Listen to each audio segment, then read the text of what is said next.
तो hi friends, welcome है आप सभी का। नमस्कार, जोहार। शुरू करते हैं आज का टॉपिक। और इस वीडियो में हम लोग बात करने वाले हैं, क्या बात करेंगे जी, तो फिलोसफी के बारे में बात करेंगे। एमडीसी पेपर फिलोसफी सेमेस्टर 1, 2 या 3।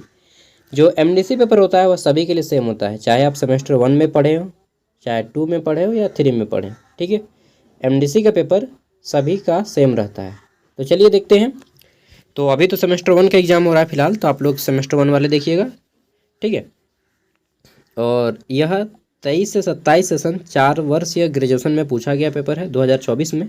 यहाँ पे 2023 लिखा है, इस पर मत जाइएगा, यह 2024 का क्वेश्चन पेपर है, ठीक है। और जानकारी के लिए बता दूं, यह कोल्हान यूनिवर्सिटी चाईबासा, जो कि झारखंड का एक गवर्नमेंट यूनिवर्सिटी है, उसके द्वारा पूछा गया है, ठीक है। देखते हैं। सबसे पहले आता है हमारा ग्रुप ए, जो कि कंपलसरी सेक्शन है। और इस पर पूछा क्या गया है, पूछा गया है निम्नलिखित में से सही उत्तर का चयन करें। सबसे पहले 1 मार्क्स वाले 5 क्वेश्चन, ठीक है। टोटल 75 नंबर का पेपर है। पास करने के लिए आपको 30 नंबर लाना होगा। और पेपर 2 भागों में बटा है, group A and group B. Group A 15 marks का है और ग्रुप बी 60 मार्क्स का है, ठीक है। तो इसमें हमारा पहला प्रश्न क्या है, हिंदी इंग्लिश दोनों में आप इसका आंसर कर सकते हैं कि वॉलेंट्री एक्शन क्या है, ऐच्छिक कर्म क्या है। तो ऐसा कर्म, ऐसा काम जो मनुष्य की इच्छा से होते हैं उसे वॉलेंट्री एक्शन कहते हैं, ठीक है। अब यहाँ पे 4 को ऑप्शन दिया गया है। पहला है नैतिक कर्म। नैतिक कर्म माने ऐसा कर्म जिससे किसी को फायदा हो, ठीक है, किसी का लाभ हो। जैसे किसी की मदद करना नैतिक कर्म है, तो ये तो हमारी इच्छा से होता है, हम मदद करना चाहें तभी करेंगे। नीति कर्म, नीति शून्य कर्म उसे कहते हैं जो जिससे लाभ भी नहीं होता है, घाटा भी नहीं होता है किसी को, ठीक है। मतलब जैसे पानी पीना, ठीक है, इससे दूसरे को क्या लाभ होगा, ना दूसरे को क्या घाटा होगा, हमें ही होगा जो भी होगा, ठीक है। सोना, इससे दूसरे किसी को घाटा नहीं है, ना दूसरे किसी को लाभ है। उम्मीद है मैं समझा पा रहा हूँगा। तो ये सारे काम हमारी इच्छा से ही होते हैं। तो ये राइट आंसर हो जाएगा ऑप्शन 3, बोथ 1 एंड 2, ठीक है। नेक्स्ट है हमारा, और एक चीज़ जान लीजिए, अगर आपने एमडीसी रखा है फिलोसफी, फिलोसफी मतलब होता है दर्शन शास्त्र। दर्शन शास्त्र मतलब पूरा बकवास करना, जितना ज़्यादा आप बकवास कर पाएंगे। बकवास ऐसा नहीं, दिमाग लगा के बकवास करना, ठीक है। तर्क करना इसको हम लोग बोल सकते हैं, ठीक है। बाकायती करना। अगला है पुरुषार्थ कितने प्रकार के होते हैं। हाउ मेनी टाइप्स ऑफ पुरुषार्थ आर देयर। तो देखिए पुरुषार्थ 4 होते हैं। आप बोलिएगा पुरुषार्थ मतलब पुरुष, पुरुष मेल, नहीं नहीं नहीं नहीं। पुरुषार्थ का अर्थ होता है उद्देश्य। क्या होता है, उद्देश्य। यानी कि मनुष्य के जीवन में 4 ही उद्देश्य हैं, 4 ही उद्देश्य हैं, हाँ, ठीक है। ये 4 उद्देश्य कौन कौन से हैं, तो इनका जो है धर्म, नोट कर सकते हैं, अर्थ, ठीक है, काम और मोक्ष, ये 4 उद्देश्य हैं, ठीक है। यानी कि व्यक्ति को पैसा कमाना चाहिए, खुशी से जीवन जीना चाहिए, काम करना चाहिए, ठीक है। फिर धर्म का भी काम करना चाहिए, और अंतिम में, जीवन के अंतिम लास्ट समय में मोक्ष की प्राप्ति के लिए प्रयासरत रहना चाहिए, ठीक है। तो मनुष्य के 4 पुरुषार्थ हैं। पुरुषार्थ मतलब होता है उद्देश्य। जीवन के 4 उद्देश्य हैं, धर्म, अर्थ, काम और मोक्ष, ठीक है।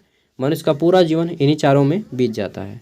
आपका भी बीतेगा, मेरा भी बीतेगा, ठीक है, सबका।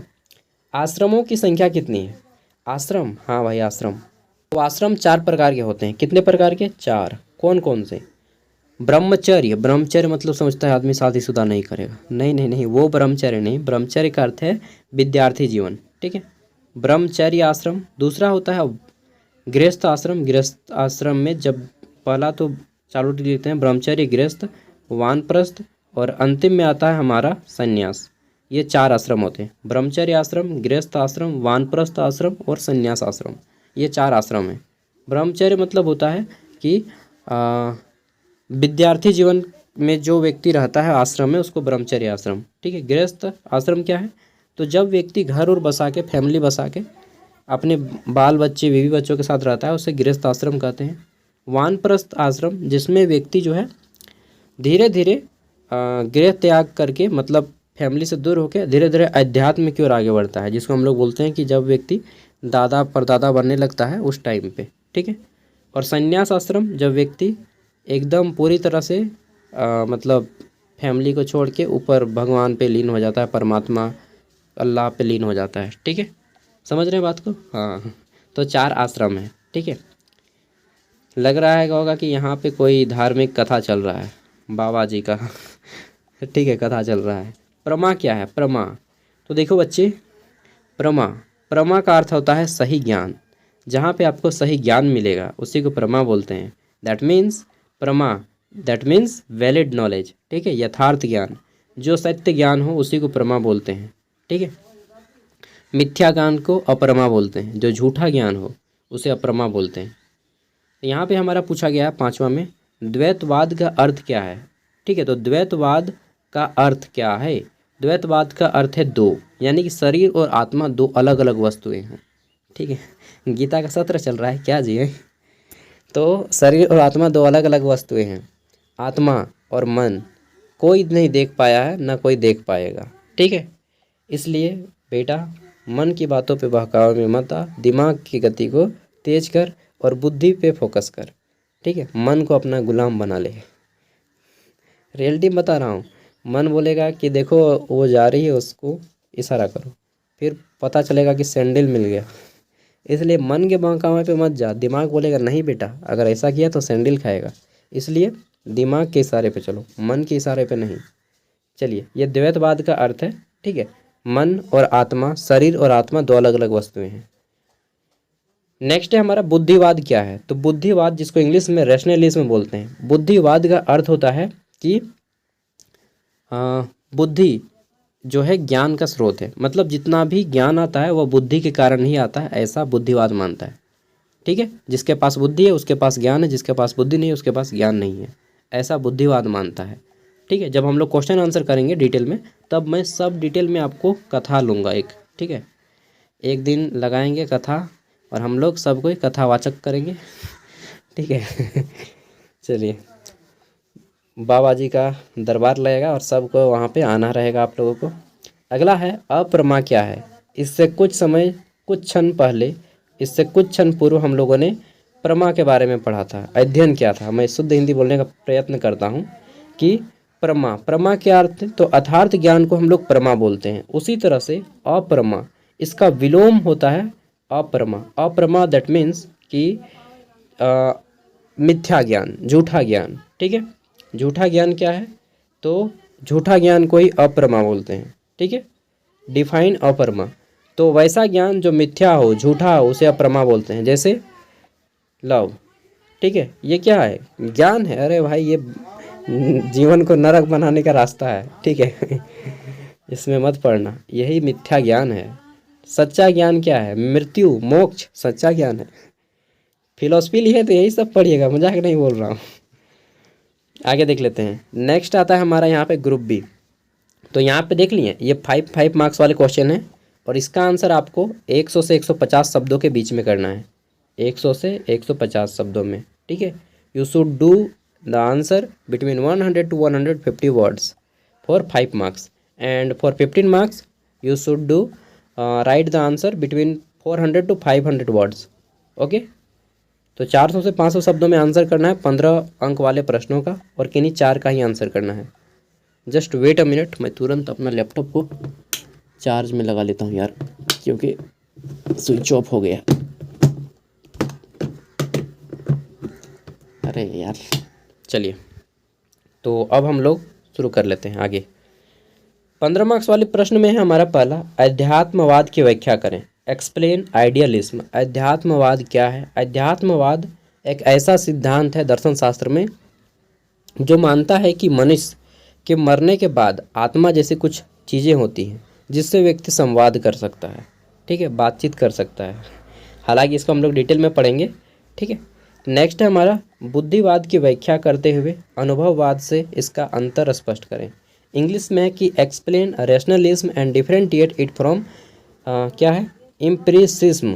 हाँ, बुद्धिवाद की व्याख्या करते हुए, बुद्धिवाद मानता है कि व्यक्ति का जो ज्ञान है वह बुद्धि के कारण ही आया है, जबकि अनुभववाद क्या मानता है? अनुभववाद मानता है कि व्यक्ति का बुद्धि के कारण ज्ञान नहीं आया है, उसने जो अनुभव ग्रहण किया है वह उसी के कारण उसको ज्ञान मिला है। लेकिन मेरा मानना है, सागर बाबा का मानना ऐसा है कि बुद्धिवाद और ज्ञानवाद दोनों की वजह से, दोनों के मिलने से हमें ज्ञान की प्राप्ति होती है। आपको क्या लगता है? चलिए आप अपना बताइए। मुझे लगता है कि ज्ञानवाद और बुद्धिवाद दोनों के मिलने से ही हमें एक्चुअल नॉलेज मिलता है, प्रैक्टिकल प्लस थ्योरी, इन्फॉर्मेशन भी होना चाहिए और प्रैक्टिकल भी होना चाहिए, तभी हमें सत्य ज्ञान मिलेगा। ठीक है, तो ना मैं बुद्धिवाद को पूरी तरह से सपोर्ट करूँगा, ना मैं अनुभववाद, बल्कि दोनों के मिला जुला रूप को सपोर्ट करूँगा। इसलिए निष्कर्ष में आपको अपना ज्ञान देना है। जब आप इसका आंसर कीजिएगा तो निष्कर्ष लिखिएगा ना लास्ट में, ठीक है, उस निष्कर्ष में आपको अपना व्यू देना है, जैसे कि मैंने अपना व्यू दे रहा है। आगे देखते हैं। 6 नंबर क्वेश्चन है, एक्सप्लेन करना है पुरुषार्थ क्या है। तो मैंने अभी बताया कि पुरुषार्थ मनुष्य के जीवन के 4 उद्देश्य हैं, मोक्ष, धर्म, अर्थ, काम और मोक्ष। फिर चारों के ऊपर आप 50-50 वर्ड या 100 वर्ड लिख दीजिए, हो गया। ठीक है, मनुष्य अपने जीवन में जितना भी काम है, ठीक है, जितना भी जीवन की है वो सब करता है। अर्थ में धन कमाता है और फिर उसी धन के कारण जब उस पे संकट आती है तो उसे दूर करने का प्रयत्न करता है। ठीक है, वो संकट को तो रोक नहीं सकता है, लेकिन धन कमा कर रखने से संकट से, विपत्ति को आने से बच जाएगा। ठीक है, विपत्ति आएगी पर उसे बिगाड़ नहीं पाएगी, लेकिन धन नहीं रहेगा तो विपत्ति आएगी और बर्बाद करके चली जाएगी। ठीक है, तो ऐसा नहीं है कि धन मतलब रियलिटी में अगर आप धन को इकट्ठा कर रहे हैं, इसका मतलब ये नहीं कि आप पे विपत्ति नहीं आएगी, आएगी, लेकिन आप उससे निजात पा जाएंगे। लेकिन धन नहीं रहेगा तो विपत्ति आएगी और आपको 3-13 करके चली जाएगी। समझ गए? कर्म सिद्धांत की व्याख्या करें। Explain law action. कर्म सिद्धांत क्या कहता है कि आप जैसा कर्म करेंगे फल आपको उसी तरह से मिलेगा। ठीक है, आप अभी अच्छा कर्म करेंगे आपको अच्छा फल मिलेगा, आप अभी बुरा कर्म करेंगे आपको बुरा फल मिलेगा। अभी आप पढ़ाई करेंगे आपको अच्छे मार्क्स मिलेंगे एग्ज़ाम में। ठीक है, अभी पढ़ाई नहीं करेंगे, एग्ज़ाम में कुछ क्वेश्चन नहीं लिख पाएंगे तो फिर बुरा मार्क्स मिलेगा। तो यही हमारा कर्म सिद्धांत। ठीक है, और दुनिया कर्म सिद्धांत पे चलती है। ठीक है, फिर है हमारा एक तत्ववाद तथा बहुतत्ववाद सिद्धांत में अंतर बताइए। Distinguish between monism and pluralism. ये क्या है भाई, इसको पढ़ लीजिए, आई डोंट नो। उपयोगितावाद की व्याख्या करें। एक्सप्लेन क्या है एक मिनट यार, यूटिलिटेरियनिज्म, गजब वर्ड है भाई। ठीक है, तो उपयोगितावाद क्या मानता है? उपयोगितावाद मानता है कि व्यक्ति जो है अपने जीवन का ज़्यादा से ज़्यादा उपयोग करे। ठीक है, अच्छे से अच्छा उपयोग करे जो उसके जीवन में काम आए। चलिए, ये था फिलॉसफी का क्वेश्चन। फिलॉसफी एक धार्मिक ग्रंथ की तरह आपको मतलब बहुत ज़्यादा तर्क करना होगा, ज़्यादा अध्यात्म की बातें इसमें पढ़िएगा। ठीक है, इसका इम्पोर्टेंट क्वेश्चन आंसर का वीडियो आपके एग्ज़ाम से पहले डाल दिया जाएगा। ठीक है, ओके बाय। अपने जितने भी दोस्त हैं जो फिलॉसफी रखे हैं उन तक शेयर कीजिएगा। बाकी जितना भी पेपर है आपका, जैसे कि सैक पेपर डिजिटल एजुकेशन हो गया, भैक पेपर एनवायरमेंटल साइंस हो गया, अंडरस्टैंडिंग इंडिया हो गया, ठीक है, मेजर माइनस सब हमारे चैनल पे अपलोड है और धीरे धीरे मैं अन्य वीडियो भी अपलोड कर दूंगा। ओके दोस्तों, बाय। अगर आपको इसका PDF चाहिए तो PDF हमारे वीडियो के डिस्क्रिप्शन में है, घर पे आप आंसर करने की प्रयत्न करें। ठीक है।